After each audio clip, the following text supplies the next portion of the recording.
ستړي مشي محترمو کتونکو پروګرام د کیمپس ډایري او زه خسته رحمان تاسو ته معلومه ده چې وخت په وخت باندې مختلفو جامعاتو ته کالجونو ته سکولونو ته مونږ ځو او بنیادي طور باندې په دې خبره کوو چې نصاب کې څه دي ورسره هم نصابي او غیر نصابي سرګرمۍ دومره اهمیت لري څومره چې نصاب لري ځکه چې په دې حواله باندې اوس کوشش دا کولی چې اکټیویټي بیس لرنینګ وشي یعنی مطلب دا دی چې عمومي طور باندې هم د سرګرمو په ذریعہ باندې طالب علمانو ته دا خودي شو طالباتو ته چې هغه څومره په بهتره طریقه باندې زده کړو کی او دا هغه متعلقه موضوع یا د کار متعلق بنیادی طور باندې هغه انډرسټانډ کی یعنی مطلب دا دی چې هغه په دماغي لحاظ سره په دې حواله باندې کلیر صرف رټاونه لګي بلکې په دې سيزونو کلیر شي همدغه شانتي مونږ وینو چې هم نصابي سرګرمو کې تقریری مقابله کیږي د موسیقي مقابله کیږي د ملي سندرو مقابله کیږي مختلف قسم له دستوري را جوړیږي خو همدغه شانتي مذهبي رجحانات سیوا کولو د پاره څومره حد پورې مونږه لاره هواره کړې ده چې د اسلامي جمهوریت پاکستان دی په دې کې د نن د قرات مقابله بیا دغه شانتي د نعت رسول مقبول صلی الله علیه و آله وسلم مقابله او دغه شانتي د هر مذهب د فالو کوونکو د پاره د اغي متعلقه مذهب سره تړلې مقابله او متابعه کیږي نن مونږه خوشبختی د چومدغه شانتي یو پاک محفل کې موجود یو چې پای کې د آقای نامدار حبیب کردگار حضرت محمد مصطفی صلی الله علیه و آله وسلم مبارک سیرت ته چې کوم د عقیدت پر ځونه وړاندې کیږي د نعت په صورت کې د باقاعده پیشم اختیار کړی دی یعنی مطلب دا دی چې طرف ته خدا د بنیادی طور باندې د تعریف او د روحاني سلسله یا د مذهبي سلسله دوامداری ده خو اوس په دې ذریعہ باندې په عالمی کچ باقاعده مقابله جات کیږي او په هغه کې نه صرف دینی او اخروی ګټوي بلکې دنیوي طور باندې مختلف انعامات هم ورکړي کیږي او په هغه باندې دغه والدین فخر کوي او دا ځکه چې مونږه دغه معاشرتي سلسله معاشي سلسله سره اوتړو نو بیا کار اسانيږي او بیا پکې د خلکو یا د طلباو طالباتو یا د والدینو یا د استادانو چې ټول اهم سټیک هولډرز دي د دې ترمنځ چې کوم دي د دې ترجیحات ورکې سیوا کیږي ځکه چې معاش هغه کار پسې وتړلی شي نو د دې هرگز دا مطلب نه دی چې ګنې دا د معاش لپاره کیږي خو دې سره تړل د ځوانانو د پیغلو د ماشومانو دلچسپي سیوا کوي او تاسو ګورئ چې دلته کې نن ډک حال دی د مختلفو سکولونو نه د خیبر پښتونخوا د مختلفو برخو نه خلک راغلي دي زما خوشبختی ده نن مونږ سره د درس او تدریس شعبې سره منسلک د هریپور د یو هایر سیکنډري سکول د جنکو میډم موجوده ده او زه اکثر اوقات ماته ډیر مشران دا خبره کوي هم چې تعارف په خپل د متعلقه ملمه کوا خو زه دا وایم چې اپنے آپ کو انسان جس طرح پہچانتا ہے اس طرح سے کوئی اور اس کو نہیں پہچانتا لہٰذا جو بھی شخصیات ہمارے پروگرام میں ہمارے ساتھ شریک ہوتی ہیں ہم ان کے ہاں جاتے ہیں یا وہ ہمارے پروگرام میں شرکت کے لیے تشریف لاتے ہیں تو بنیادی طور پر ہمارا مقصد یہ ہوتا ہے کہ ہم ان کو بھی ایکسپلور کریں ان کی شخصیت کا ایک حد تو نہیں ہوتا مطلب ایک صرف ٹیچنگ سے منسلک نہیں ہوں گی ظاہری بات ہے کہ یہ مختلف حوالوں سے ان کی شخصیت کے مختلف نشیب و فراز اور اصناف جو ہیں وہ ہوں گے لہٰذا تمام امور کو جانچنا دیکھنا اور اس پر اس کی نوک پلک کے حوالے سے جاننا اور آپ تک پہنچانا یہ انتہائی لازمی ہے تو میری خوش بختی ہے کہ میرے ساتھ درس و تدریس کے شعبے سے منسلک ہری پور کی اسکول کی میڈم موجود ہیں بہت شکریہ میڈم آپ ایک قدم قریب آ جائیں اور اپنا انٹروڈکشن کر دیں آپ کا پورا نام اور ساتھ ہی آپ کا پورا انٹروڈکشن یعنی آپ جس اسکول میں پڑھاتی ہیں اور اس کے علاوہ آپ کیا کیا کرتی ہیں وہ بھی ہمارے ناظرین کو بتائیں پلیز السلام علیکم جی میرا نام خدیجہ بی بی ایس ایس ٹی جرنل ہوں گورنمنٹ گرلز سینٹینیل ماڈل ہائر سیکنڈری اسکول نمبر 1 ہری پور میں اور الحمدللہ بچوں کو درس و تدریس کے ساتھ ساتھ ان کی تربیت کرنی بہت ضروری ہوتی ہے اور کو کریکولر ایکٹیویٹیز ہم نصابی سرگرمیوں میں خصوصی طور پہ الحمدللہ بچوں کو میں گائیڈ کرتی ہوں تلاوت میں نعت خوانی میں اسی طرح نیشنل موٹیویشنل سانگز جو ہو گئے اس میں اور ٹیبلوز وغیرہ اسپیچز ڈیبیٹس وغیرہ کیونکہ یہ تمام ہم نصابی سرگرمیاں بچے کی شخصیت میں بہت پازیٹیو کردار ادا کرتی ہیں بچے کو عملی زندگی میں زیادہ بہتر طریقے سے پرفارم کرنے کا بچے کے اندر یہ صلاحیت پیدا کرتی ہیں ایونٹ کیلنڈر کے حوالے سے میڈم اگر ہم دیکھیں ماشاءاللہ آپ نے بڑے اچھے طریقے سے وضاحت کی کہ یہ جو ہم نصابی سرگرمیاں ہیں یہ انتہائی اہمیت رکھتی ہیں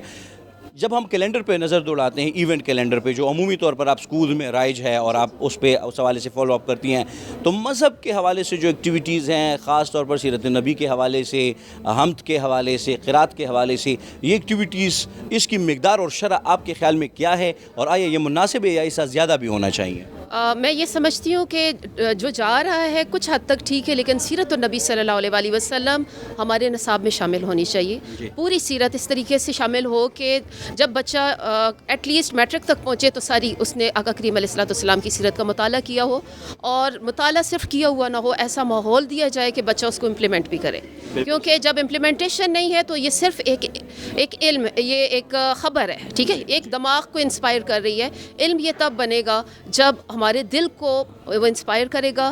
دل اس کے مطابق جب اس کو لیں گے اور پھر وہ دل ہی جو ہے ہم ایک رولنگ پاور ہے اور پھر وہ ہمارے امپلیمنٹیشن میں ہمیں مدد دیتا ہے. بالکل صحیح. چونکہ ظاہری بات ہے کہ آپ کا اسکول بھی ابتدائی و ثانوی تعلیم محکمے کے انڈر ہی کام کر رہا ہے اور ہری پور کے اندر خاص طور پر خواتین کے اسکولز میں یہ جو ہم نصابی ایکٹیویٹیز ہیں جس کا آپ نے ذکر بھی کیا, جس کی اہمیت اور افادیت پر بھی آپ نے بات کی, یہ کس حد تک ہے, اس کی شرح صوبے کے دیگر علاقوں کی نسبت کس حد تک ہے, اور خاص طور پر جب ہم مذہبی ایکٹیویٹیز کی بات کرتے ہیں؟ جی ماشاءاللہ ایکٹیویٹیز بہت ہو رہی ہیں. ایکٹیویٹیز کو اگر دیکھا جائے تو الحمدللہ باقی علاقوں کی نسبت تمام علاقوں میں ہو رہی ہیں, لیکن ہمارے ایریا میں ماشاءاللہ بہت زیادہ اس کو ہماری ڈی او صاحبہ بہت زیادہ اس کو پرسنلی وزٹ کرتی ہیں, دیکھتی ہیں, بچے کی پرفارمنسز دیکھتی ہیں. اور ماشاءاللہ ہمارا ادارہ ایسا ہے کہ جو آئی کین سے کہ کے پی کے کا جو ماڈل اسکولز ہیں ان میں سے ایک سب سے بڑا اسکول ہے وہ, تو وہاں پہ ہوتی رہتی ہیں.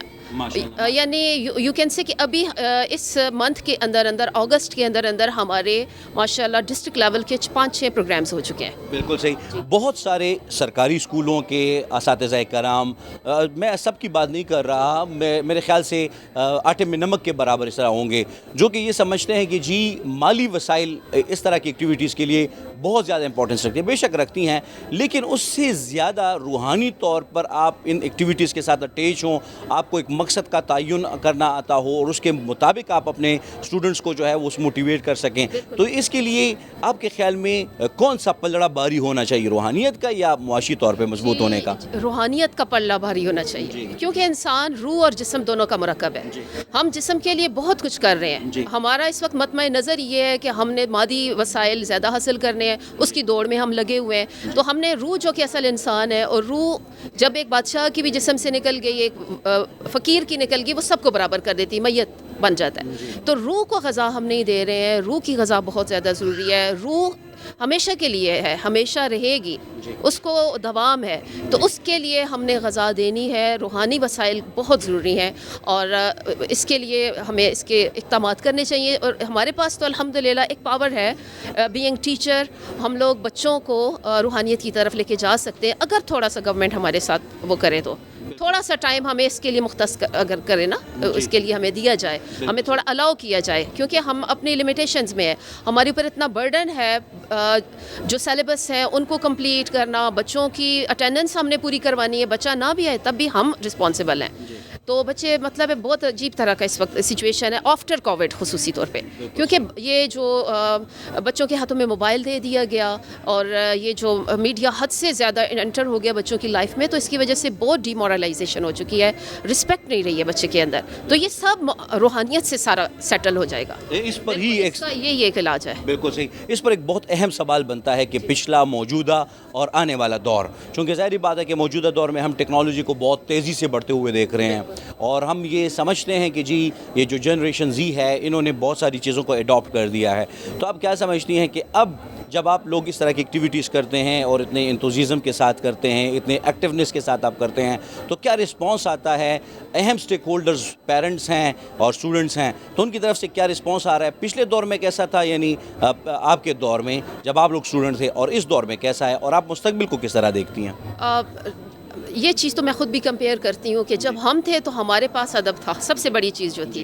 پیرنٹس نے بھی تربیت دی ہوئی تھی, تو ہمارے اندر اتنی کریج نہیں تھی کہ ہم ٹیچر کو کبھی بھی ڈس اوبے کر سکیں. تو اس وقت یہ ہے کہ ہمیں بچوں کو بہت موٹیویشن کے ساتھ لانا پڑتا ہے.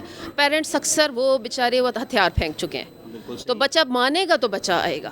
ٹھیک ہے, ابھی چھٹیوں کے اندر ہمارے اتنے ایونٹس تھے, آن لائن ہم نے آفر کی, بچوں ہم آپ کو آن لائن تیاری کروائیں گے جسٹ فار دا سیک آف پریزنٹیشن, وی ول کال یو آن اے سنگل ڈے. لیکن پھر بھی بہت سے بچوں نے مطلب ہے نہیں مانا.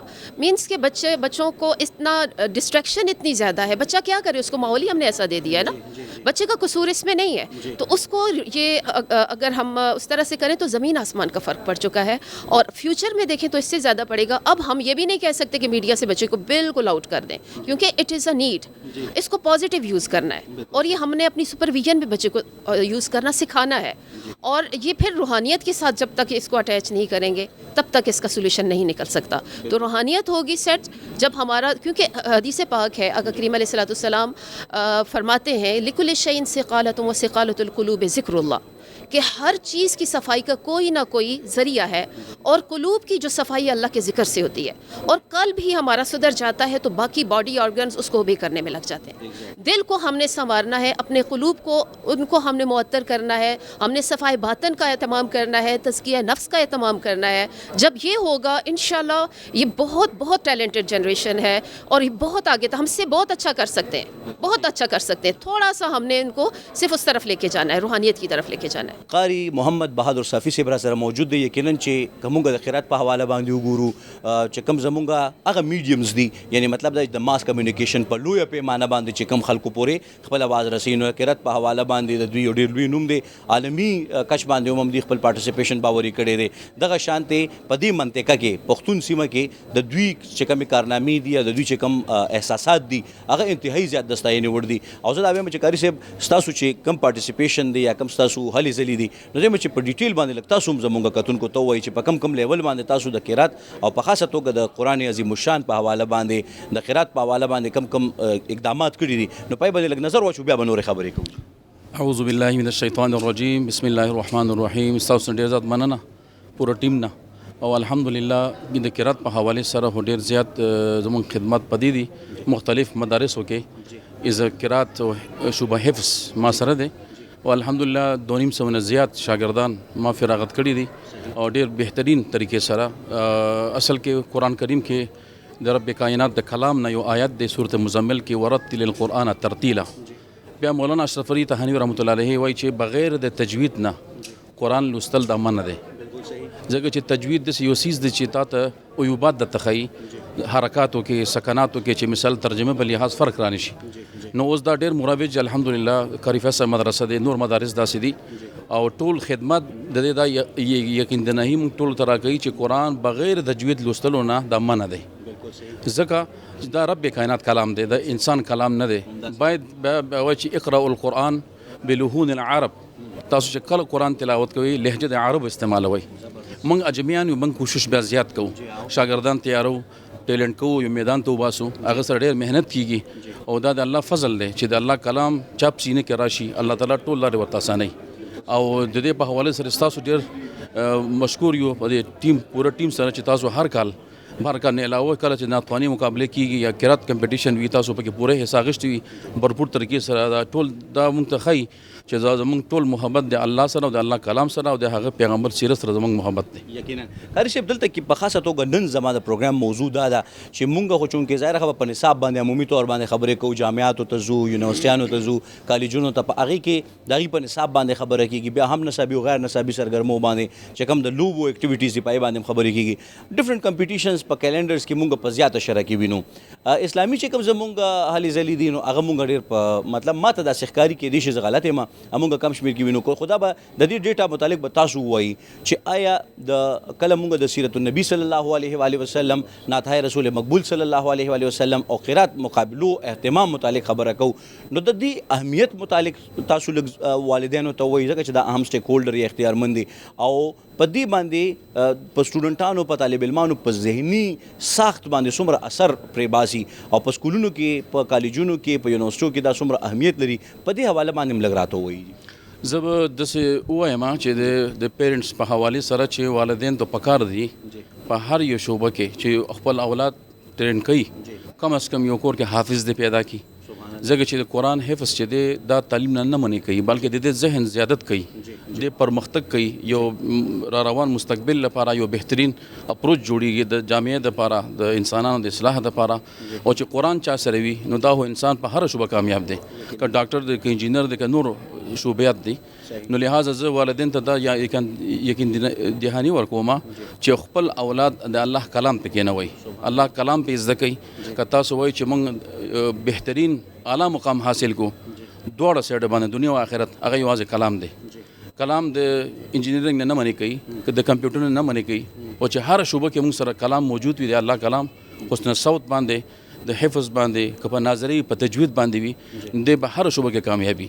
دا مقابله جاتو اهتمام او په خاصه توګه د معاشي هلو ځلو سره تړل نو په دې حواله باندې ظاهر خبر چې دا خو موږ د مفتی کرام په دې حواله باندې په ډیټیل کې ویلي شي خو لکه تاسو په هیڅ د یو انسان او په هیڅ د یو قاری او په خاصه توګه بیا په دې حواله باندې کوم وګورو چې تاسو د اکټیویټیز کې دي تاسو سرګرمیانې د ډیر وخت نه مونږ وینو د بچپن نه دا زوینه مچ دا روانې دي نو په دې حواله باندې د څومره اثر پرې باسي او د دې د کنیکټیویټي د معاش سره او د مقابله جاتو اهتمام سره نو د دې اثر په دې باندې د دې په مضبوطیا د دې بنیادونو مضبوطولو کې څومره اثر لري تاسو په نظر؟ زه ډیر شکریا ادا کوم د مشرق ټي وي د پاکستان ټلویزیون پی ټي وي او ریډیو پاکستان چې په دې شوباتو کې د دې پوره یو د سراس دی کچیرته دوی دا پروګرامونه کې نو ټیلنټ مې پاتې نشي دا یو مقام انسان ته ورکوي زه خپله په ریډیو بیس باندې زما 28 سال په دې میډیا وشو په پی ټي وي باندې واډونه موږ اغشتي ریډیو پاکستان نه د دې په وساتت باندې استادانو موږ تیار کړیو او میدان ته راوتلو بیا موږ نور خلکو ته د ټریننګ ورکو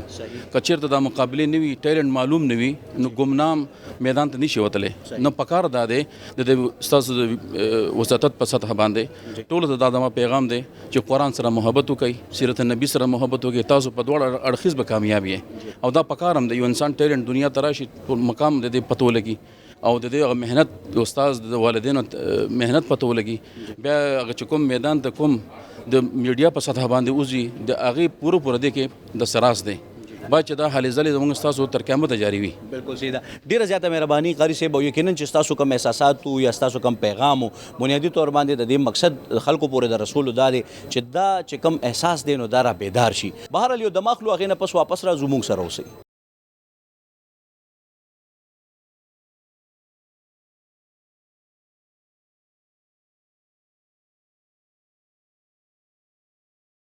جی جناب د دمې نه پس یو وارې بیا هرکلی پروګرام د کیمپس ډایري د مشرق ټلویزیون نه تاسو مونږ ګوري او یقینا چې مونږ سره څنګه چې ما خبرو کو چې د پورا خیبر پختونخوا د مختلفو علاقوں میں طلباء و طالبات موجود دی آپ اردو میں ہی بات کریں گے ہمارے ساتھ اپنا نام بتائیں کس علاقے سے آپ کا تعلق ہے کس اسکول میں آپ پڑھتی ہیں اور کون سی کلاس میں پڑھتی ہیں؟ جی میرا نام کشمال ہے اور میں بیسیکلی پشاور سے ہوں اور میں سیکنڈ ایئر کی اسٹوڈنٹ ہوں اور یہاں پہ جو ہے تو نعت خوانی کا مقابلہ ہو رہا ہے اور ماشاءاللہ سے کافی بچے جو ہیں تو مختلف ڈسٹرکٹ سے آئے ہوئے ہیں اور ہمیں بھی چاہیے کہ ہم یہ مقابلہ اور بچے بھی دیکھیں تاکہ ان میں بھی رسول اللہ صلی اللہ علیہ وسلم کی جو جذبات ہیں وہ پیدا ہوں. بالکل صحیح. یہ مجھے بتائیں کہ عمومی طور پہ جب اس طرح کی سرگرمیاں ہوتی ہیں تو والدین کتنی حوصلہ افزائی کرتی ہیں آپ لوگوں کی اور اساتذہ کی جانب سے کس طرح کا ماحول دیا جاتا ہے آپ کو؟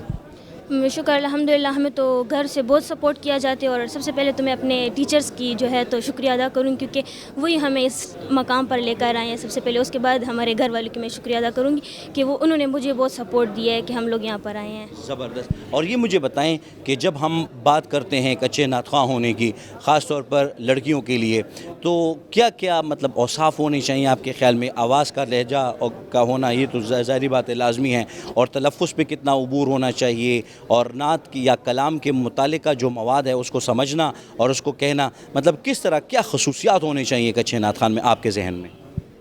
بس ان کو چاہیے کہ کلاسیکل نعت جو جن میں صرف نبی کی صفات ہو اور آواز کے لحاظ سے وہ جیسے بھی ہو لیکن جب نبی کی صفات ہوتی ہے نا تو بس انسان خود میں گم ہو جاتا ہے. آواز جیسے بھی ہو لیکن نبی کی صفات ایسی ہوتی ہے کہ انسان خود میں گم ہو جاتا ہے پھر آواز خود ہی ٹھیک ہو جاتی ہے سر آ جاتے ہیں. سبحان اللہ. وہ لوگ جن کے رجحانات عمومی طور پر اس طرح کے مقابلہ جات کی طرف نہیں ہوتے وہ دیگر مقابلہ جات میں حصہ لیتے ہیں. آپ ظاہری بات ہے آپ بھی لیتی ہوں گی لیکن وہ لوگ جن کے رجحانات اس حوالے سے کم ہیں تو اس میں اور اپنے آپ میں کیا ڈفرنس دیکھتی ہیں اور کیا ان کے لیے آپ خواہش رکھتی ہیں کہ وہ بھی اس طرف ان کا رجحان بڑھے اور وہ بھی اس طرح سے پارٹیسپیٹ کر سکیں؟ جی میں چاہتی ہوں کہ وہ لوگ بھی اس طرف آئے کیونکہ اس میں بہت زیادہ عزت ہے. مجھے شکر الحمدللہ جہاں جاتی ہوں مجھے کافی عزت ملتی ہے اور کافی تعریف ہوتی ہے میری. جس طرح میں نبی کی صفات بیان کرتی ہوں تعریف کرتی ہوں اس طرح میری بھی تعریف ہوتی ہے. تو اس طرح میں بھی چاہتی ہوں کہ مجھے بھی لوگ دیکھ کے بچے دیکھ کے ان میں بھی یہ جذبات آئیں اور یہاں پہ آئے اسٹیج پر اس مقام پر جیتے نہ جیتے لیکن یہ نبی کی تعریف بیان ضرور کریں. سبحان اللہ. یہ مجھے بتائیں کہ یہ مقابلہ جات کا اہتمام جو ہوتا ہے ظاہری بات ہے کہ اس میں کوشش یہ ہوتی ہے کہ جی میں جیتوں یا جو بھی پارٹیسپیٹ کرنا چاہتا ہے تو یہ اس طرح کی سرگرمیاں یعنی مقابلے کا اہتمام یہ کس حد تک لازمی ہے اور اس کے کیا اثرات ہوتے ہیں آپ کے رویے پر اور آپ کی دلچسپی پر؟ ہم جب یہاں پہ آتے ہیں تو اگر ہم جیتتے ہیں یا نہیں جیتتے لیکن ہمیں یہاں سے بہت کچھ سیکھنے کو ملتا ہے اور ہمیں یہ اور بھی وہ ہوتا ہے کہ ہم جیتے نہ جیتے لیکن ہم دوبارہ پھر آئیں گے. ہمیں جذبہ آ جاتا ہے کہ خیر ہم جیتے یا نہ جیتے لیکن ہم نے یہ کام نہیں چھوڑنا, نبی کی صفات نہیں چھوڑنی, ضرور ہم لوگوں نے کرنی ہے. زبردست. اچھا, آپ کا جو رجحان ہے یا دلچسپی ہے صرف ان بڑے مقابلہ جات تک ہی رہتی ہے, یا آپ لوگ عمومی طور پہ اسمبلی کے آغاز میں یا اپنے اسکول کے اندر جو آپ کی عمومی طور پر بزم ادب اور دیگر ایکٹیویٹیز ہوتی ہیں اس میں بھی آپ پارٹیسپیٹ کرتی رہتی ہیں؟ شرح کیا ہے اس طرح کے سرگرمیوں کی آپ کے اسکولوں کے اندر؟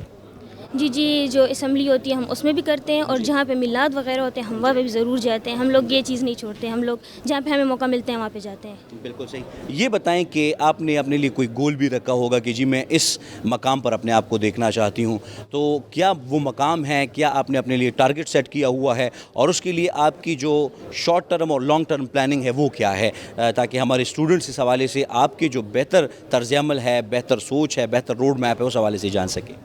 بس میں یہ چاہتی ہوں کہ میں ایک بڑی نعت خواں بنوں, اور جس طرح یہ ہمارے کریمی صاحب ہیں اور ان کے مقام پر آؤں, بس میں بھی اس طرح مقابلے کے لیے آؤں اور لوگوں کو میں جج کروں کہ لوگ کس طرح وہ پڑھتے ہیں. بس میرا یہ وہ ہے کس مقام پر آؤں. اور اس حوالے سے کوئی پروفیشنل آپ سمجھتی ہیں کہ ہے اکیڈمیز یہاں پر پشاور کے اندر کہ جس میں باقاعدہ سکھایا جاتا ہے کہ مختلف جو اس کے رموز ہے وہ آپ کو سمجھائے جاتے ہیں, یا اس کی شرح کم ہے؟ آپ کیا سمجھتی ہیں کہ ہے پشاور کے اندر اس طرح کے رجحانات؟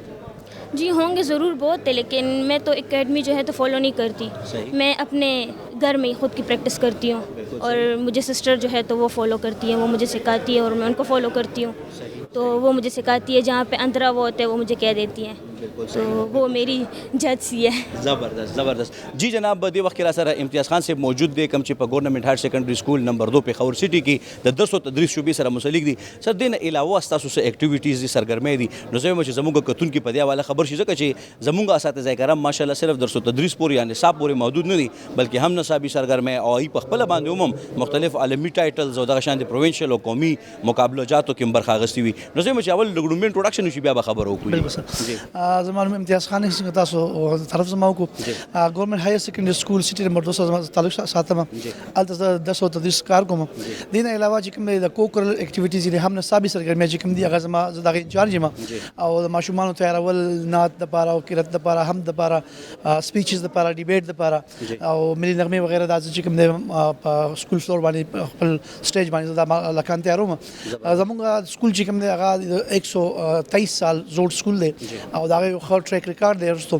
نو هغه وجه باندې چې کوم د ډیسټریکټ ایڈمنسټریشن او پروینشل ایڈمنسټریشن موږ دا هر وخت دا ډیمانډ کوي چې زموږ کوم افیشل پروګرامونه دي هغه لپاره چې کوم د خپل سټوډنټس کوم پرووایډ کوي. نو چې څومره مقابلې دي پای کې الحمدلله زموږ خپل پوزیشنونه راځي, او موږ په سپیچ کې, په حمد کې, قرات کې, نعت کې, په دې کې همیشه چې کوم د موږ په ټاپ باندې موجود یو.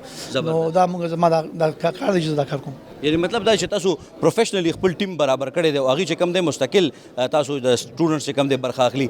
درته وایي چې عمومي طور باندې موږ مختلف ایکټیویټیز تاسو خبرو کمیلی نغمو, موسیقي, دغه شانتې د لوبو, داسې قسم له مذهبي رجحاناتو ته وده ورکول, سیرت النبي علیه الصلاۃ والسلام نعت رسول مقبول صلی الله علیه وسلم مقابله جاتو اهتمام, دا زموږ په ذهني ساخت باندې زموږ سټوډنټس باندې اثر پرې باسي او څومره اهمیت لري تاسو په نظر کې؟ دا خو زموږ د ایمان حصہ ده, خو د نن دور چې کوم تقاضي دي نو که تاسو وګورئ د میډیا یلغار دی د ماشومان باندې په ذهن باندې, او کوم وګورو چې ویست د اساس د ویست راغلی دی نو الته خو چې ورګلټي عام ده.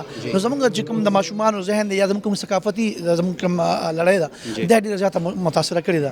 دی به حاله لپاره دا قسمه یعنی مارل او دغه پروګرامونه چې کوم دي روحاني پروګرامونه دا ازحد ضروری دي, ځکه چې موږ خپل ماشومان د دې یلغار نه وساتو نو اب چې کوم دي موږ لپاره چې کوم معاشره ده یا کوم د اسلامي ټچ دی اب برقراري, نو دا انتهایی اهم دی په دې حواله سره. خپل ځاني زما دغه چې کم سے کم دا پروګرامونه په سکولونو کې یا په کالجونو لیول باندې او دا تاسو په میډیا فارم باندې د دې زیات نه زیات انعکاس وشي چې ماشومان چې کوم دغه سپریچوالي سترونګ شي. بالکل صحیح ده. موږ د کیپاسټي بلډینګ چې کله خبره کو تربیتی یافته افرادي قوت موږ په هر لحاظ باندې ګورو چې وی کنه, نو داسې تربیتی سیشنز تاسو په نظر کې شته دلته کې او د هغه سټوډنټس یا د هغه الکانو جنکو جانچ کول چې کم تاسو غنی چې چې ردا د کې دغه ګټس شته دی یا دی چې کوم دی په دې حواله باندې خپل په بهتره طریقه باندې کار کولی شي نو د هغې د چونو دپاره څه طریقې کار دی او د هغې د تربیت دپاره څه طریقې کار صلاح عمل موجود دی تاسو سره؟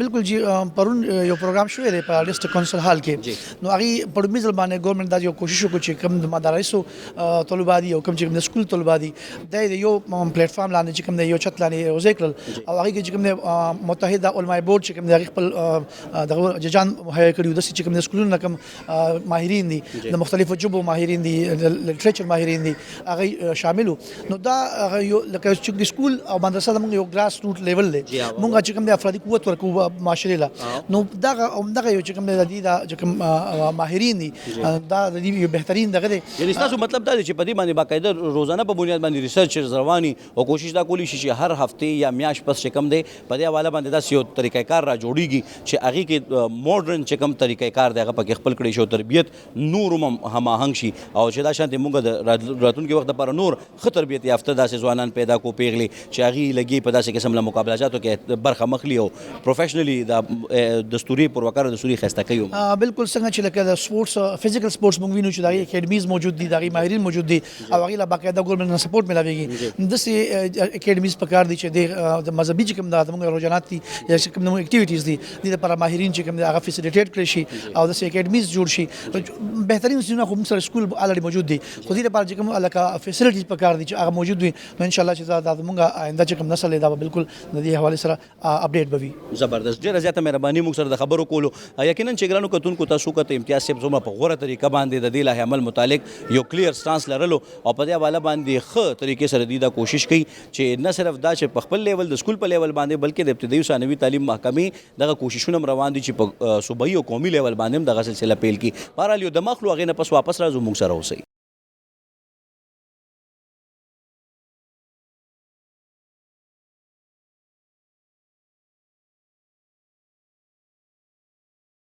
جی جناب یو وارې بیا هرکلې علم اطرت میډم را سره موجوده ده د درس او تدریس شعبې سره منسلک ده او ګورنمنټ هایر سیکنډري سکول یونیورسټي ټاون کې د خپل خدمات تر سره کوي. یقینا چې اردو ژبه وایي او د دې تعلق چې کم دی د کرسچن کمیونټي سره دی او مسیحي ورولي ظاهره خبره ده په پاکستان کې دننه زموږ د اقلیتونو یو ډېر لوی اهتمام او د دې کار دی د دې خدمات دي او یقینا چې موږ دې ته اقلیتونه په دې وجه باندې نه وایو چې دیو موږ سره پوره طریقې سره په پاکستان کې اسلامي جمهوریت پاکستان کې چونکې زموږ په بیرغ کې زموږ په قومي جنډه کې چې کوم سپینه برخه ده نو هغه د دوی ریپرزنټیشن کوي او قائد اعظم محمد علي جناح رحمت الله علیه په 11 اگست باندې په ښکاره ډول باندې دا ویلو چې دغه ورځ مغې دپاره مختص کا او په پاکستان کې دننه د ہر مذہب خلکو ته پورا آزادی و مسئلے. بہت شکریہ میڈم. عمومی طور پہ ہم پہلے بات کریں گے اور پھر خاص طور پر جو ہمارے دیگر مذاہب کے لوگ ہیں وہ کس طرح بہتر طریقے سے پارٹیسپیٹ کرتے ہیں اور ان کے لیے بزم ادب میں کیا ایکٹیویٹیز ہوتی ہیں. یہ مجھے بتائیں کہ میں نے آپ کا انٹروڈکشن تو بینگ اے ٹیچر کروا دیا, باقی آپ کی شخصیت کے جو مختلف حصے ہیں وہ اس حوالے سے بتائیں کہ آپ کیا کیا کرتی ہیں اسکول کے اندر بزم ایکٹیویٹیز کے حوالے سے, آپ کے رجحانات, آپ کی کوششیں اور آپ کی متعلقہ کاوشیں ابھی تک کیا ہیں, کیا پروگریس ہے اور مستقبل کے لیے کیا لاہ عمل ہے. السلام علیکم. چونکہ سر نے میرا انٹروڈکشن آپ کو بتا دی ہے تو میرا منارٹی سے تعلق ہے اور جو بزم ادب کمیٹی کی میں اپنے اسکول میں انچارج ہوں. تو بزم ادب کمیٹی کے حوالے سے جو ہے ہم لوگ چھوٹے چھوٹے ایونٹس بھی آرگنائز کرتے ہیں, انٹر کلاسز اور پھر انٹر اسکولز بھی, اور پھر انٹر ڈسٹرکٹ لیول پہ بھی ہماری جو بچیاں ہیں وہ پارٹیسپیٹ کرتی ہیں. اور کبھی کہ میں جتنے بھی کمپٹیشنز ہوتے ہیں وہاں پر ہمارے اسکول کی تمام اسٹوڈنٹس جو ہیں وہ جا کر حصہ لیتی ہیں. اور ایسی ایکٹیویٹیز جو ہیں یہ تو گورنمنٹ کی طرف سے ارینج کیا گیا پروگرام ہے, لیکن اس طرح کے جتنے بھی ایونٹس ہوتے ہیں بزم ادب کے پروگرام اسپیشلی, تو ان میں جو ہماری بچیاں ہیں وہ پارٹیسپیٹ کرتی ہیں. اور اسپیشلی جو ہے ان کے کلچرل ایونٹس بھی ہوتے ہیں, اس میں مذہبی ایونٹس بھی ہوتے ہیں, اور اسپورٹس بھی اس میں شامل ہے, اور ڈبیٹس وغیرہ بھی اس میں شامل ہیں, نعت کمپٹیشنز بھی ہوتے ہیں, اور ملی نغموں کے پروگرامز بھی, اور اسی طرح کی بہت ساری محفلیں جو ہے آرگنائز کی جاتی ہیں. اور بچوں کی جو ہے یہ سب سے زیادہ اس میں جو ڈیولپمنٹ ہے وہ بچوں میں ایک لیڈرشپ کوالٹی کو بلڈ کرتی ہے, اور گرلس کے لیے یہ بہت ضروری ہے وومن ایجوکیشن میں. تو ہم بہت زیادہ شکر گزار ہیں پاکستان گورنمنٹ کے کہ انہوں نے یہ ارینجمنٹ کی. زبردست, بہت شکریہ میڈم. انفرادی طور پر آپ کی سرگرمیاں اور آپ کی جو کوششیں اور کاوشیں ہیں, اور اجتماعی طور پر آپ کے اسکول اور ابتدائی و ثانوی تعلیم محکمے کی کوششیں اور کاوشیں کہ آپ جیسی شخصیات کو ماشاءاللہ اسکولوں میں بہتر طریقے سے ایک روڈ میپ دیا ہوا ہے, اور آپ خود بھی اپنی کریٹیوٹی جو ہے وہ ان تمام ایکٹیویٹیز میں دکھاتی ہیں.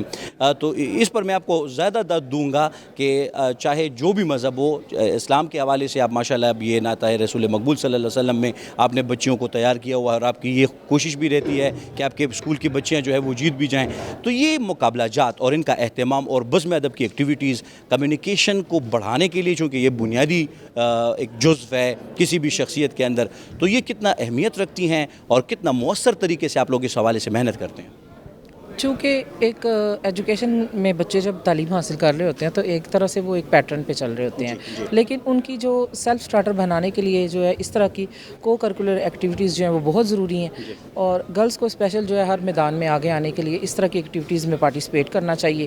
کیونکہ اس جو KPK میں جو ایک کانسیپٹ تھا ابھی وہ بالکل چینج ہے. اس طرح سے نہیں، ہماری بچیاں جو ہے مقابلوں میں آگے آ رہی ہیں اور جیت بھی رہی ہیں، اور اس سے پہلے جو ہے وہ کافی زیادہ لڑکیوں نے انعامات جیتے ہیں، اور انشاءاللہ جو ابھی کمپٹیشن میں حصہ لے رہی ہیں ان میں بھی امید ہے کہ وہ جیتیں گے انشاءاللہ. بالکل صحیح. یہ مجھے بتائیں کہ اسکولوں کے اندر انوائرمنٹ کے حوالے سے بھی بتائیں کہ جو ہمارے دیگر مذاہب کی بچیاں اسکول آتی ہیں، چاہے وہ ہندو برادری سے ہو، مسیحی برادری سے ہو، تو ان کو کس طرح انوائرمنٹ دیا جاتا ہے اور آپ اپنی موجودگی کو اس حوالے سے کتنا مؤثر سمجھتی ہیں کہ ان کی جو مذہب سے ریلیٹڈ ایکٹیویٹیز ہیں یا دیگر عمومی ایکٹیویٹیز ہیں ان کے کمیونیکیشن کو بہتر بنانے کے لیے وہ کس حد تک ہے اور ان کو کتنا بہتر انوائرمنٹ دیا جا رہا ہے؟ جس طرح کہ میرا تعلق مینارٹی سے ہے تو مینارٹی کے حوالے سے میں یہی کہوں گی کہ ہمارے جتنے بھی اسٹوڈنٹس ہیں جاب کوٹا سے لے کر جہاں جتنا بھی یہ جو ایجوکیشن کا کوٹا ہے اس کے حوالے سے اگر میں بات کروں تو مینارٹیز جو ہے نا وہ پاکستان میں بالکل آزاد ہیں، اور ہم جابز بھی اویل کر رہے ہیں اور بچوں کو ایجوکیشن بھی مل رہی ہے، ڈفرینٹ قسم کے اسکالرشپ بھی ارینج کیے جا رہے ہیں.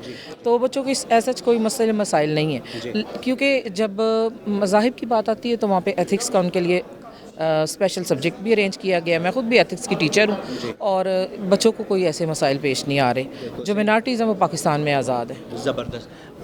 کوئی بات مجھ سے رہ گئی ہو اور آپ اپنی طرف سے کوئی بھی جرنل پیغام دینا چاہتی ہیں ہمارے ناظرین کو، تو کیا پیغام دینا چاہیں گے آپ؟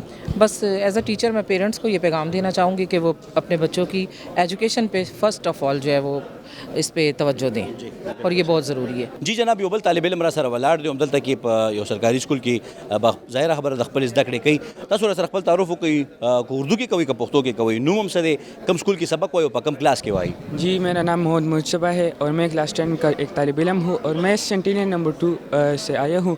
بالکل صحیح. مطلب آپ پڑھ رہے ہیں اور 10th کلاس میں. 10th کلاس میں سبجیکٹس آپ کی کیا ہیں؟ آپ نے سائنس لیا ہوا ہے، آرٹس لیا ہوا ہے، اور آپ نے کیوں ان موضوعات کا یا ان سبجیکٹس کا انتخاب کیا ہوا ہے؟ جی جو میرا سبجیکٹ ہے وہ ہے سائنس، اور میں نے اس سبجیکٹ کا انتخاب اس لیے کیا ہے کیونکہ میں بڑا ہو کر آرمی میں جانا چاہتا ہوں، آرمی جوائن کرنا چاہتا ہوں. ظاہر ہے ہر ایک بندے کا اپنا ایک خواب ہوتا ہے، تو میرا جو خواب ہے وہ قوم کی خدمت کرنا، بارڈر پہ جا کے قوم کی خدمت کرنا. تو اسی لیے میں نے سائنس کا انتخاب کیا تاکہ میں آرمی میں جا سکوں. زبردست. ماشاءاللہ آپ کا خواب یہ ہے یا آپ کا گول یہ ہے کہ آپ آرمی کی طرف جائیں، تو اس کے لیے آپ نے شارٹ اور لانگ ٹرم پلاننگ بھی کی ہے، یعنی آپ نے سبجیکٹس کا انتخاب بھی کیا ہے. تو آرمی میں کون سے کیڈر پہ آپ کام کرنا چاہتے ہیں؟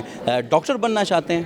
جی نہیں، میں آرمی میں جا کے بارڈر پہ لڑنا چاہتا ہوں تاکہ میں اپنی قوم کی حفاظت کر سکوں، اپنی قوم کے بچوں اور اپنی جیسے طالب علموں کو آگے بڑھنے کی ان کو یہ یقین دہانی دلانا چاہتا ہوں کہ آپ آگے بڑھ سکتے ہیں، ہم آپ کی یہاں پہ حفاظت کر رہے ہیں اور آپ بے غم ہو کے آرام سے سکون کی نیند سو سکتے ہیں. آپ کو دشمن سے کوئی خطرہ نہیں ہے اور ہم آپ کی حفاظت کے لیے 24 گھنٹے تعینات ہیں. زبردست. یہ مجھے بتائیں کہ اس طرح کی جو ایکٹیویٹیز ہوتی ہیں، نعتیہ مقابلے، ملی نغموں کے مقابلے، بزم ادب کے مقابلے، اس سے آپ کتنا اثر لیتے ہیں اور آپ کے خیال میں اس کی امپورٹنس کیا ہے؟ جی میرے خیال میں اس کی جو امپورٹنس ہے وہ حد سے زیادہ ہے. اس سے ایک بچے میں کانفیڈنس پیدا ہوتی ہے، اس کی روحانی بھی تربیت ہوتی ہے، اس سے کانفیڈنس آتا ہے اور اس کو پتہ ہوتا ہے کہ آخر میں جا کے میں جب امتحان ہوگا تو میں اس کے لیے یہاں پہ تیاری کروں. اس نعت شریف جیسے کہ اس میں ایک بچے کو اپنا ٹیلنٹ شو کرنے کا موقع ملتا ہے.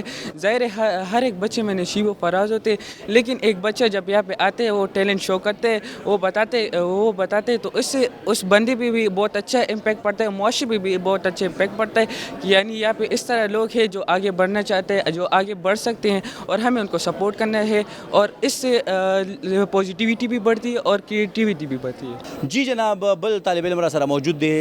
نمره تو وایا په کم کلاس کې سبق وي، په کم سکول کې سبق وي؟ السلام علیکم. زما نوم دی سفیان علی او زما سکول نوم دی سٹی نمبر 2 او زما 8 کلاس. بالکل صحیح ده. دا راته ووایي چې مستقبل کې د څه پلانینګ دی، څه به چې لوی شي، څه به جوړېدل غواړي؟ زما شوق خو پولیس سره دی، زما فادر هم پولیس دی، زما شوق دی چې زه هم پولیس شم. زبردست. مطلب دا چې تاسو دا وایي چې زما والد صاحب په پولیس کې دی، نو په پولیس کې بیا د مقصد د څه دی چې پولیس ته لاړ شي، نو څه به کول غواړي؟ انساني خدمت د مقصد دی که څه احساسات دي او دا په څه بنیاد باندې جوړ شوي دي؟ بس دا پولیس به جوین کوم، دا منشیات فروش هم، دا هر څه ختمول پکار دي که نه چې دا نور دا خلکه قبضې چې دغه دې حالات باندې ځکه. بالکل صحیح ده. یعنې ته دا وایې چې هغه انساني زمونږ غیر چاپېره چې څومره افرادي قوت دی، نو پای کې زه یو ښه افرادي قوت شم چې نور انسانانو ته اساني پیدا کړم او د منشیاتو مخنیوي وکړم. نو ستاسو په خیال باندې چونکې ظاهره خبره ده چې ته په 8 کلاس کې سبق وې، نو دې وخت کې د دې حوالې سره د شعور بیداري چې منشیات، نو د منشیاتو د خاتمې په حواله باندې به څه پیغام یې طلبه او طالباتو ته چې کوم خلک د منشیاتو استعمال طرف ته رجحان سیوا کېږي یا د استعمالوي؟ جی هغې ته به څه ووایو، بس هغې ته یې دا هر څه ختم کړي، خپل حلاله کاروبار شروع کړي، دا ټول هر څه پرېږده او حرامه دي، هغه جهان سوچ وکړي او د دې جهان سوچ هم وکړي چې ستاسو د خپل بچو د تربیت به څنګه کېږي. دې حوالې سره بس. بالکل صحیح ده. ډېره زیاته مهرباني چې موږ سره د خبرو کې بل طالب علم هم موږ سره موجود دی او دوی سره به هم خبرې اترې کوو. ستاسو نوم څه دی؟ سویم کلاس کې سبق وی، په کوم سکول کې سبق وی؟ السلام علیکم. زما نوم محمد حفیظ الله دی او زه سټي نمبر 2 سکول کې سبق وایم او 9 کلاس. بالکل صحیح ده. دا راته وایي چې داسې قسم له مقابله جاتي څنګه چې دا اوس د ناتونو مقابله ده، نو په دې حواله باندې ستا احساسات څه دي او ته دا څومره اهم ګڼې د خپل ځان دپاره او نورو طلباو دپاره؟ دا ډېر ښه کار دی چې د تلاوت مقابلې کېږي، نعت مقابلې کېږي، دې سره د یو سټوډنټ حوصله افزایي وشي او د هغې کوم چې صلاحیت دی هغه مخې ته راشي او یو سټوډنټ ډېر صلاحیتمن چې هغه وي شرم کوي، نو هغه نو دلته مقابلو ته راشي او خپل ځان وښیي دلته. نو دا ډېر ښه کار دی چې نبي علیه السلام باره کې دلته خبرې کېږي، قرآن مقابلې کېږي، نو یو سټوډنټ موږ ته میلاو شي چې مقابلې کولی شي. بالکل صحیح ده. او په دې حواله باندې د والدینو څه احساسات دي؟ والدین دې څومره اپریشیټ کوي په دې حواله؟ والدین نه پکار دی چې خپل ماشومان داسې مقابلو له وباسي چې هغې صلاحیت نور هم زیات شي او د ملک لپاره خدمت کولی شي او قوم لپاره قرآن او نبی علیه السلام سیرت خدمت کولی شي. جی جناب، یو بل طالب علم را سره موجود دی. خپل نوم راته ووایه او په کوم سکول کې او په کوم کلاس کې سبق وی؟ السلام علیکم. زما نوم د احمد شاهین، زه کلاس 8 کې یم، ایلیټ سکول خوشحال باغ کیمپس. بالکل صحیح ده. دا راته ووایه چې ماشاءالله ته خو په یو ښه ځای کې په ښه اداره کې خپل سبق د جاري ساتلی دی، نو والدین درته څه وایي چې څه به جوړېږي او په خپله د ځان دپاره څه لایحه عمل طی کړی دی؟ فارماسیست به جوړېږم. بالکل صحیح ده. نو دا د چا نه متاثره شوی او په څه بنیاد باندې دا منتخب کړی دی ځان ته؟ والدینو راته ویلي. بالکل صحیح ده چې مطلب فارماسیست به جوړېږي او د دوایانو انتخاب به کې. دا راته ووایه چې ته دلته کې په خیبر پښتونخوا کې ژوند کې او داسې قسم له اکټیویټیز ته راځي څنګه نن دلته کې د نعتهای رسول مقبول صلی الله علیه و وسلم مقابله ده، نو په داسې مقابله جاتو د دې اهمیت باندې راته ووایه چې دا ځان دپاره او نورو طلباو دپاره څومره اهم ګڼي؟ ډېر زیات اهم دی. صحیح. او دا راته ووایه چې په دې کې پارټیسیپیشن څومره وخت پس تاسو کوئ؟ لکه مطلب دا دی چې کله هم دا مقابله جاتې تاسو ورته راځئ؟ او راځو وله یو کال پس وله راځو. بالکل صحیح ده. ډېره مهرباني. څه پیغام به ورکړې طلبه او طالباتو ته چې کوم دا وخت ګوري تاسو؟ چې لوبو له خپل وخت ورکوو، موبایل له خپل وخت ورکوو، سټډي وغیره خپل وخت ورکوو. موبایل د دې لپاره کوم وخت ورکوو چې زموږ د سترګې وغیره ورسره نه خرابېږي او موبایل سټډي افیکټ هم ډېر زیات دی. جی جناب، بل طالب علم را سره موجود دی. تاسو راته خپل نوم ووایئ او په سویم کلاس کې سبق وی؟ زما نوم دی ابوبکر افضل، زه ګریډ 9 سټوډنټ یم د ایلیټ سکول. صحیح. دا راته ووایه چې تاسو په خپل ځان دپاره د داسې قسم له مقابلهجاتو چې کوم اهتمام وي دا څومره اهم ګڼئ او نورو طلبو او طالباتو دپاره، یعنې داسې مقابلهجاتو ته راتګ ستاسو په ذهني ساخت باندې څه اثر کوي؟ دا زموږ دپاره ډېر اهم دي. زموږ په ذهن کې چې کوم دی تعلیم د عزت نور هم زیاتېږي، نورو سټوډنټانو ته موږ دا هغه کوو چې هغې دا فنکشن یې ان ټایم انجوی کوي. دا زموږ دپاره د لایف دپاره زندګۍ دپاره هر څه دپاره موږ ته ښې دي. بالکل صحیح ده. مستقبل کې د څه اراده د څه به جوړېدل غواړي؟ مستقبل کې مې اراده انشاءالله کارنیل ده، کارنیل به جوړېږو. زبردست. نو دا راته ووایه چې د آرمي طرف ته د رجحان ولې په کور کې څوک شته که نه، څه په وجه باندې د دا احساسات را پیدا شوي دي؟ نه فلم نه سیټ نه څوک نشته، او بس مشر ورور د طرفه دا هغه شوی و چې کارنیل اراده وکړي، هغې دپاره سټډي وکړي، نو هغه ډېر ښه سیټ دی. جی جناب، بل طالب علم را سره موجود دی. خپل نوم راته ووایه او سویم کلاس کې سبق وی؟ السلام علیکم. جی زما نوم عبدالمجید دی او زه 9 کلاس کې سبق وایم. دلته پهله زه ستاسو ډېره شکریا ادا کوم چې تاسو موږ له دعوت راکړلی دی چې دې ځای ته راشو او موږ دلته راغلي یو. دلته زموږ د سکول طالب علم راغلي د نعت دپاره. بالکل سیدا عبدالمحید دا راته ووایه چې ستاسو ظاهره خبره چې دلته کې په پېښور کې ژوند کوئ نو خپل ځان دپاره د لوبو اکټیویټي څومره اهم ګڼئ؟ مونږ به درته دا وایو زمونږ سکول نه چې کوم هلکان راغلي دلته نعت دپاره هغو ډېر ښه تیاري کړل د دې دپاره او زه به نورو خلکو ته هم دا وایم چې ټول د دې دپاره تیاري وکړي او مونږ ووینو چې کوم هر یو زمونږ مسلمان ورور او پښتون پېښور والا کې څومره قابلیت دی او څوک څومره هغه کوي. بالکل صحیح ده. دا راته وایي چې داسې قسم له مقابله اهتمام ته په کم نظر ګوري او تاسو باندې څه اثر پرې باسي؟ جی دا خو مونږ دا پهله چېرته نه دی ویلی او دې ځله راغلي اوس په ګورو چې څوک څنګه دا کوي او بیا به انشاءالله د دې نه متاثره کېږو او بل ځله به مونږ هم دې له تیاری کړو. بالکل صحیح ده. څه پیغام به دې وي طلبه او طالباتو ته؟ پیغام به ورله دا کوو جي چې ټول مسلمانان د خپلو کې ورورولي ساتي او خپل مطلب بد نظري د چا سره نه کوي او ټول د دې هغه لپاره تیاری وکړي او چې کوم وروڼه سکول سبق وایي هغوی خپل سبق جاری ساتي او دغه شانتي دا مطلب ښه غږونو ته دي ځي او دغه ځینې د سبق حاصل کوي. جی جناب یو بل طالب علم را سره موجود دی. نوم دې څه دی؟ کوم کلاس کې سبق وایي او کوم سکول کې سبق وایي؟ بسم الله الرحمن الرحیم. جی زما نوم محمد صادق دی او 10م کلاس کې سبق وایم د نمبر 2 سکول سټي پېښور. زبردست. دا راته ووایه چې مستقبل کې د څه پلانینګ دی، څه به جوړېدل غواړئ چې لوی شي؟ انشاءالله مستقبل کې مې میډیکل سایډ ته اراده. صحیح. نو اوس هغې دپاره د سبجیکټس انتخاب څنګه کړی دی او دا راته ووایه چې هغې دپاره څه اوږده او لنډه منصوبه بندي کړې ده؟ جی بالکل میډیکل سایډ ته زما مخکې هم دا شوق دی راغی چې کومه سټډي د هغې سره زما پیرنه مطلب شوق دی. انشاءالله الله به مونږ دې کامیابي راکړي. بالکل صحیح ده. داسې قسم له سرګرمۍ چې کم کې نن موجود دي د نعت رسول مقبول صلی الله علیه وسلم مقابله جات دي نو دې ته په کم نظر ګوري او د دې اثر په خپل ذهن باندې د نورو طلبه او طالباتو په ذهن باندې څنګه ویني، څومره مثبت اثر دا پرې باسي؟ جی بالکل دا زما فرست ټایم چې داسې مقابله مونږ انوایټ کړه او نور زما طالبانو ته هم دا خواست دی چې راځئ داسې مطلب داسې پروګرامس کې حصہ اخلئ او مطلب تاسو موټیویټ کیږئ او مطلب انشاءالله نیکسټ ټایم تاسو مطلب کامیابي حاصل او داسې پروګرام نه مطلب تاسو به ډېر څه زده کړه کیږي. بالکل صحیح ده. او طلبه او طالباتو ته به څه پیغام ورکړې؟ طالباتو ته به دا پیغام ورکوو چې خپل ټایم مه ضایع کوئ، سټډي له خپل ټایم ورکوئ، سکرین ټایم کم کوئ او مطلب نور د مور پلار سهاره جوړ شي. جی جناب بل طالب علم را سره موجود دی. نوم راته ووایه په کوم کلاس کې سبق وی او په کوم سکول کې سبق وی؟ بسم الله الرحمن الرحیم. زما نوم دی محمد فهد خلیل. زه الایټ سکول نه سبق یم په ګریډ 9 کې یم. بالکل صحیح ده. دا راته ووایه چې مستقبل لپاره د صلاح عمل دی چې لوی شي څه به جوړېږي د خیره؟ انشاءالله زما خو مستقبل لپاره چې کم سوچ کړی هغه د اسسټنټ کمشنر زه غواړم چې اسسټنټ کمشنر جوړ شم. بالکل صحیح ده. نو دا انتخاب دی ولې کړی دی او دې دپاره د صلاح عمل طی کړی دی، څه ورلکې د دې دپاره مطلب دا ګول اچیف کولو دپاره د څه کوششونه روان دي؟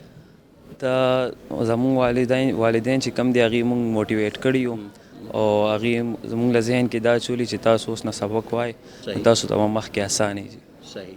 او څه پیغام به ورکړې طلبه او طالباتو ته چې کوم ستاسو نور ملګري دي چې کوم په کور کې تاسو په ټلویزیون ګوري؟ هغې له دا پیغام ورکوم چې هر قسم اکټیویټیز تاسو به کې مطلب اپلای ورته کوئ او دې سره به تاسو موټیویټ کیږئ او تاسو کې به کانفیډنټ راځي لکه مطلب مخکې چې تاسو غټ عہده باندې ځئ تاسو بیا ګبراویږئ نه. جی بالکل. یو بل سټوډنټ را سره موجوده ده. تاسو راته خپل نوم ووایي، په کوم کلاس کې سبق وایي او په کوم سکول کې سبق وایي؟ زما عافیه محمد الیاس نوم دی اور زه کلاس 6 کې یم اور زه ګلبهار سکول کې سبق وایم. زبردست. عافیه دا راته ووایه چې ماشاءالله 6 کلاس کې سبق وایي او اوس چې کوم دی زه خپل ځان دپاره به د الله عمل هم طی کړي چېرې په دې مقام خپل ځان لیدل غواړم نو چې لوی شي څه به جوړېږي او دا چې کوم څه د ځان دپاره منتخب کړي دي نو په څه بنیاد باندې چا نه انسپایر شوی وي؟ انشاءالله زه به ډاکټر جوړېږم. دا مې ډېر غټ ارمان دی په زړه. او دا ارمان د په څه بنیاد باندې جوړ شوی دی؟ والدین درته وایي که خپله دې داسې جوړ شوی دی؟ خپل ځان نه بس. صحیح.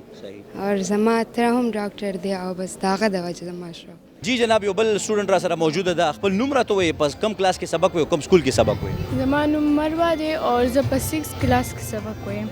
او مروه کوم سکول کې سبق وایي؟ نمبر 2 های سکول. ګلبهار نمبر 2 های سکول کې. ماشاءالله مروه دا راته ووایي چې ماشاءالله په 6 کلاس کې ته سبق وایي، ځان دپاره د څه انتخاب کړی دی چې لوی شي په کوم عہده باندې په کوم ځای کې ځان لیدل غواړي، څه به جوړېږي د خیره؟ زما ډاکټر توپ خوښ دی خو زه ډېر کم کلاس کې سبق وایم، 6 مطلب کم دی. بالکل صحیح ده. او ته وایي چې زه به ډاکټره جوړېږم انشاءالله. نو دا ګول دی ځان دپاره په خپله خوښه ایښی دی که نه مور پلار دی وایي چې ته به ډاکټره جوړېږي نو هغه خوب به ورله پوره کړې؟ زما د مور او پلار هم شوق دی او زما هم ډېر زیات شوق دی. بله دې هم شوق دی. زبردست. دا چې کوم نن مقابله کې ته راغلی دلته کې او ګورې دا سټوډنټس ابزرو کې چې کوم پکې پارټیسپیشن کوي نعت رسول مقبول صلی الله علیه وسلم مقابله جات دي نو دا خپل ځان دپاره څومره اهم ګڼي او څه اثر ویني دلته کې څومره چې کوم دی انجوای کې په دې حواله راته ووایي. دا هر یو سکول سټوډنټ لپاره ډېر اهم دی. جی جناب بله طالب علم را سره موجوده ده خپل نوم راته ووایي کوم کلاس کې سبق وایي په کوم سکول کې سبق وایي؟ جی زما نوم فریال دی اور زه په شپږم کلاس کې سبق وایم اور زموږ د سکول ګلبهار نمبر 1 ګلبهار نمبر 2 دی او موږ د هغه ځای نه راغلي یو د دې په وجه چې تاسو درخواست کړی چې دلته ډېره ښکلې اکټیویټیز کېږي او موږ وایو چې موږ د خپل طالباتو د استقبال وکړو او د نورو وکړو. بالکل صحیح ده. د نورو سکولونو جنکو سره طالباتو سره تاسو ملو شوي د سټوډنټ سره تاسو انټراکشن کېږي څومره ښه اثر لري او تاسو په دې حواله باندې به څه ویل غواړئ؟ زه په دې باندې دا سره غواړم چې یعنی ماشومان هم ډېر ښایسته راغلي دي او صفا سوتره نیټ اینډ کلین راغواړي او زه دا درخواست کوم دي ته چې یعنی نور ماشومان هم داسې صفایي کېږي او د هر سکول نه صفایي کې ماشومان راغوښتل غواړي. بالکل صحیح ده. او تاسو په سکول کې د سپورټس یا د لوبو اکټیویټیز کېږي او په خپله پکې پارټیسپیشن کوئ پکې شرکت کوئ او دا څومره اهم ګڼئ چې جنکۍ دې هم لوبې کوي مختلف قسم لا چې کوم سپورټس دی هغې کې دې څه واخلي؟ زه خو غواړم چې جنکۍ دې اول په کرکټ کې واخلي او که هغې کې نه بیا دې په باسکټ بال کې واخلي ځکه چې دا زموږ د صحت دپاره ډېر ښه لوبې دی او دا زموږ ډېر زیات خوښ راځي. بالکل صحیح ده. څه پیغام به ورکوئ سټوډنټس ته؟ زه سټوډنټ ته دا پیغام ورکول غواړم چې زموږ دلته د تلاوت دپاره ماشاءالله ډېر ښایسته او صفایي کې ماشومان هم راغلي دي او ښایسته خبرو کولو دپاره موږ تلاوت هم کولی شو او ماشومانو ته ښایسته طریقې سره استقبال وکړو او د دې نه موږ تصویران والو چې موږ هم مخکې داسې زده کړو. ستاسو نوم څه دی او کوم کلاس کې سبق وایي او کوم سکول کې سبق وایي؟ سر زما نوم منایل دی. زه ګورنمنټ های سکول کې سبق وایم او زه 6 کلاس مې دی. زبردست. نو ماشاءالله ته خو ډېره ماشومه ورکوټې او 6 کلاس ته رسېدلې دا راته ووایي چې مستقبل کې به چې کوم دی په څه به جوړېدل غواړې څه اراده دی دا؟ سر زما ارمان دی چې زه ډاکټره جوړه شم. زبردست. نو دا ارمان دې پخپله دی که نه دا درته مور پلار وایي چې ډاکټره به جوړېږي؟ خپله مې هم دی مور پلار. زبردست. دا نن چې کوم سرګرمۍ دپاره راغلي دلته کې د مقابله جاتو اهتمام شوی د تاسو پکې پارټیسپیشن کوئ نو دا ته څه وایي چې لکه مطلب خوند درکوي درله نورو طالباتو سره ملاو شوي نو مزه کوي او څه اثر یې در باندې کړی دی؟ ډېره مزه کوي. تاسو ډېره خواري کړې ده زموږ ډېر خوښ شوه دا هر څه. زبردست. مطلب دا چې دا پوره اهتمام دی خوښ شو او څه پیغام به ورکوي نورو جنکو طالباتو ته چې کوم دی وخت تاسو ګوري؟ زه وایم چې جنکۍ د کور کې نه کښېني سبق ته دې راوځي چې زموږ ملک ترقي وکړي. جی جناب را سره د طالباتو یو اوږده سلسله موجوده ده او د مختلف سکولونو نه جنکۍ طالبات راغلي دي. بیټه خپل نوم راته ووایه سویم کلاس کې سبق وایي؟ جی زما نوم دی کائنات دلارم خان. زه 8 کلاس کې سبق وایم او زه ګلبهار نمبر 2 ګورنمنټ ګرل های سکول ګلبهار نمبر 2 نه راغلی. زبردست. دا راته ووایي چې نن دې مقابلې راغلي نو څه احساسات دي او څومره ښه محسوسې؟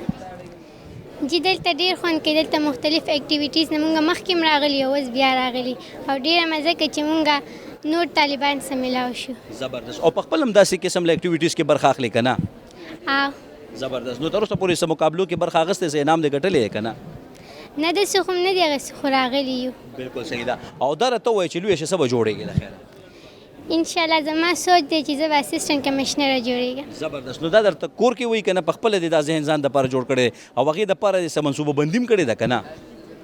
چې دا خو زما خپل سوچ هم دی او کور والا ته ما ویل هغوی هم ویل چې دا صحیح دی. زبردست. مطلب مور پلار درته داسې وایي که نه؟ ویری ګډ بیسټ آف لک. بیټه خپل نوم راته ووایه او کم کلاس کې سبق وایي؟ جی زما نوم حنیفه نیاز دی اور زه 8 کلاس کې سبق وایم ګلبهار نمبر 2 های سکول نه راغلم. زبردست. دې مقابلې له راغلي دلته کې که نه پکې نور خلک پارټیسپیشن کوي نو دا مقابله جات چې کوم دی ستاسو په ذهن باندې څومره ښه اثر پرې باسي ستاسو په نظر کې؟ دا ډېر ښه اثر زموږ په دغه کې باسي ولې چې دلته موږ راغلو ډېر ښه محسوس کوو ماحول هم ښه دی او دلته موږ دغه راغلو. بالکل صحیح ده. او ځان دپاره مستقبل کې څه ګول ایښی دی چې لویه شې څه به جوړېږي د خیره؟ جی زما شوق دی چې زه ډاکټره جوړه شم او زما والدین هم ما سپورټ کوي مطلب دی کې. زبردست. مطلب دا چې والدین دې هم دا غواړي چې ته ډاکټره شې او پخپله هم نو دا راته ووایي چې ډاکټره شې نو پیسو دپاره ډاکټره جوړېدل غواړي که نه انساني خدمت به کوې؟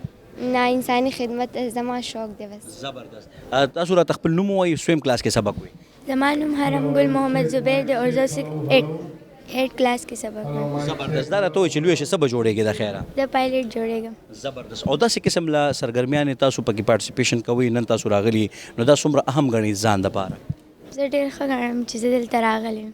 تو زه دا سیکنډ بار دلته راغلی. زبردست. ویری ګډ. تاسو هم راته خپل نوم هم ووایئ او کوم کلاس کې سبق وایي؟ زما نوم سنا جدون دی اور زه 8 کلاس کې سبق وایم.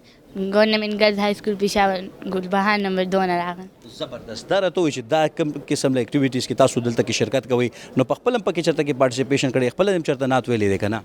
جی مونږ خپل سکول کې کړی دی او داسې بهر مونږ نه دی کړی. زبردست. نو اوس به موږ ته څه وویلی شي څه ملي نغمه نعت څه ویلی شي که نه؟ جی اوس نه وی راته که ویلی شي راته؟ جی اوس خو نه شم ویلی. بالکل صحیح ده. او دا راته وایي چې په سپورټس کې برخه اخلي عمومي طور باندې په خپل سکول کې دننه؟ جی داسې خو کوو خپل سکول کې کوو. بالکل صحیح ده. او چې لوی شي د خیره څه به جوړېږي مستقبل کې بیا چې دا ویډیو ګورې بیا به ته وایي چې وګوره ما هغه ټایم دا ایکسپریس کړی خپل خیالات اوس دا دی په هغه مقام باندې نو څه به جوړېدل غواړې چې لوی شي؟ زه به اسسټنټ کمیشنر جوړېږم. زبردست. نو دا درته څوک وایي کور کې درته چا ویلي دي که په خپل دا دې ولې دا دې عهدې انتخاب کړی دی؟ دا زما د پلار هم خوښ دی او زما هم. زبردست. بیټه خپل نوم راته ووایه او سویم کلاس کې سبق وکړي. زما نوم نایب زیارت ګل دی 7 کلاس نه ګورنمنټ های سکول نه راغلم ګلبهار نمبر 2. زبردست. او دا راته ووایه چې خپل ځان دپاره څه ګول یې ښی دی چې لوی شي څه به جوړېږي د خیره؟ زه پولیس جوړېږم. پولیس به جوړېږي. نو پولیس جوړېدو چې دا کم خیال دی دا دې په ذهن کې څنګه راغلی چا نه متاثره شوی که مور پلار درته ویلي دي که د پولیس یونیفارم نه متاثره څه نه متاثره شوي؟ پولیس یونیفارم نه. یونیفارم نه متاثره شوي. نو صرف به یونیفارم شي او بس ناسته به یې که نه څه کار به هم پکې کوې بیا؟ نو څه مطلب ته څه وایي چې زه پولیس یم نو څه به کوم؟ څوک ناانصافي کوي دا دغه کوم د هغې مخه به نیسي. مطلب دا چې مجرمان به راګیرئ نو مجرمان ووري چې دا کله پولیس افسر شي که نه نو تاسو ټول به راګیرئ. ښه اوس راته خپل نوم ووایه او په کوم کلاس کې سبق ویې؟ زما نوم بسمه دی او زه په 6 کلاس کې یم. زبردست. بسمه دا راته ووایه چې ماشاءالله 6 کلاس کې سبق وایي چې لوی شي نو څه به جوړېږي د خیره؟ زه چې غټه شم زه به ټیچر سازېږم. زبردست. ټیچره به جوړېږي. نو دا د ټیچر سازېدو والا چې کوم عمل دی که نه نو دا درته پیرنټس ویلي دي ټیچرز نه متاثره شوي که په څه بنیاد باندې دی دا شعبه ځان دپاره منتخب کړې ده؟ زما مامي هم شوق دی زما هم شوق دی. زبردست. مطلب دا چې دا ستاسو والدینو هم شوق دی او ستاسو په خپل هم. بهرحال دا ګلاني ماشومان دي او د دوی واړه واړه احساسات دي او یقینا چې دا واړه واړه احساسات په سباني دور کې یعنی راتلونکي دور دپاره د دوی دغه شارټ ټرم او لانګ ټرم پلانینګ د خپل هدف د حصول دپاره یقینا چې ډېر د ستاینې وړ دی او سوال چې دوی دا ویډیوز یا دا متعلقه دا موجوده وخت ګوري نو یقینا چې ډېر لوی ډفرنس محسوسوي. خو بهرحال ښه روډ میپ او د ښه هدف حصول دا یقینا چې هر چا دپاره لازمي دی. دا راته وایي چې ستاسو نوم څه دی بیټه او په کم کلاس کې سبق وایي؟ زما نوم میمونه ده. زه 8 کلاس کې سبق وایم ګلبهار سکول کې ګورنمنټ گرلز های سکول نه راغلم. زبردست. دا راته ووایه چې 8 کلاس کې سبق وایي چې لوی شي څه به جوړېږي د خیره؟ زه به انشاءالله ټیچر جوړېږم. زبردست. نو دا خوب یا دا خیال چې کوم دی دا ذهن کې څنګه راغلی دی؟ دا ما خپل ټیچرانو ته وکتل ما زما هم یو سپنا چې زه به غټه شم نو ټیچره به جوړېږم چې مخکې ماشومانو ته سبق وښیم. زبردست. یعنې مطلب دا چې تاسو د خپل ټیچرز نه انسپایر شوي. نوم راته ووایي او کوم کلاس کې سبق وایي که اردو کې وي که پښتو کې وي؟ ښه زما نوم فریال دی. زه کلاس 6 کې سبق وایم او کینټ پبلک گرل های سکول پېښور نه یم. زبردست. فریال دا راته ووایه چې په سویم کلاس کې سبق وایي؟ 6 کلاس کې سبق وایم. 6 کلاس کې سبق وایي. زبردست. نو دا راته ووایه چې لوی شي څه به جوړېږي د خیره؟ زما سپنا چې زه ډاکټره جوړ شم. زما د پیرنټس هم ده زما هم ده. زبردست. نو دا شعبه دې ولې ځان دپاره منتخب کړې چې ډاکټره به جوړېږي؟ داسې ما به چې خلکو ته کتل ما چې کاش زه هم داسې ډاکټره وای نو بس زما بیا یو سپنا جوړه شو چې زه به هم ډاکټره جوړېږم. زبردست. ستاسو راته خپل نوم ووایي او په سویم کلاس کې سبق وایي او څه به جوړېږي؟ زما نوم میمونه خان دی او زه کلاس 6 کې سبق وایم او زما دا شوق دی چې زه ډاکټر جوړ شم. زبردست. به بیټه رامخکې شي ستاسو نوم او خپل شوق هم راته وایي او په کوم کلاس کې؟ زما مهر مشکان نوم دی. زه جماعت 6 یم طالب علم یم او زه کینټ پبلک گرلز های سکول نه راغلی یم او زما شوق دی چې زه ډاکټر شم. زبردست. ویری ګوډ. بیسټ اف لک. بیټه رامخکې شي خپل نوم او د خپل کلاس راته ووایي او دا هم راته وایي چې لوی شي د خیره څه به جوړېږي؟ زما نوم مایرا جدن دی. زما کلاس 8 دی او زه چې غټه شم نو آرمي به ځم. زبردست. بیټه تاسو راته خپل نوم هم ووایي او کوم کلاس کې سبق وایي او چې لوی شي د خیره څه به جوړېږي؟ زما نیم سحر دی او زه 8 کلاس کې سبق وایم. زما ارمان دی چې زه غټه شم زه ډاکټره جوړم. بیسټ اف لک. ډېره مهرباني. بیټه رامخکې شي تاسو خپل نوم هم ووایي خپل کلاس هم ووایي او چې لوی شي څه به جوړېږي؟ زما نوم مریم رخنا رفیق دی. زه به 6 کلاس کې یم او زه ډاکټر به جوړېږم. زبردست. بیسټ اف لک. خپل نوم هم راته ووایي کوم کلاس کې سبق وایي او کوم سکول کې سبق وایي او چې لوی شي څه به جوړېږي د خیره؟ زما نوم لیوا عبدالصمد او زه په 7B کې یم او زموږ سکول نوم ګلبهار نمبر 2 ګورنمنټ ګرل های سکول او چې غټه شم ډاکټر به جوړېږم. زبردست. بیسټ اف لک. بیټه رامخکې شي خپل نوم د خپل کلاس نوم او د خپل ګول په حواله راته ووایي.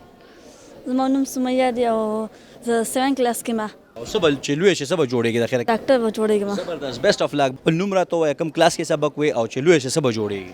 زما نوم مهرین تاج محمد دی. زه 6 کلاس کې یم چې غټه شم هائی کورټ وکیل به جوړېږي. زبردست های کورټ وکیل به جوړیږي. ویری ګډ بیټه را مخکې شئ. ماشاءالله ډېر ښکلي ښکلي ګلالي ماشومان دي او یقینا چې د دوی واړه واړه احساسات به انشاءالله سبا له دغه لوی ګولز چې کوم دی ترلاسه کوي او بیا به دا واړه واړه جذبات د دوی دا واړه واړه چې کوم هدف دی ګولز دي نو دا به دوی لوی ګولز ته به که خیري ځان رسوي. خپل نوم راته ووایه کیمرې طرف ته وګوره څه نوم دې دی او کوم کلاس کې سبق وایي څه به جوړېږي چې لویه شي؟ زما نوم حنسا دی 7 کلاس کې یم او چې غټه شم CSS به پاس کوم زما صفنه ده. زبردست لویه شي. ډېره مهرباني. خپل نوم خپل کلاس او چې لویه شي څه به جوړېږي؟ زما نوم تمنا زه 8 کلاس کې یم او زه چې غټه شم زه پولیس جوړېږم. زبردست بیسټ اف لک. ډېره مهرباني. په اخر کې مختصرو خبرو کولو مقصد دا و بنیادي طور باندې چې دا ماشومان یقینا چې د دوی خپل واړه واړه احساسات دي عمده بیا د کالج او د یونیورسټۍ په لیول باندې موږ سره د یوث په شکل کې یا د ځوان کول په شکل کې مخې ته راځي.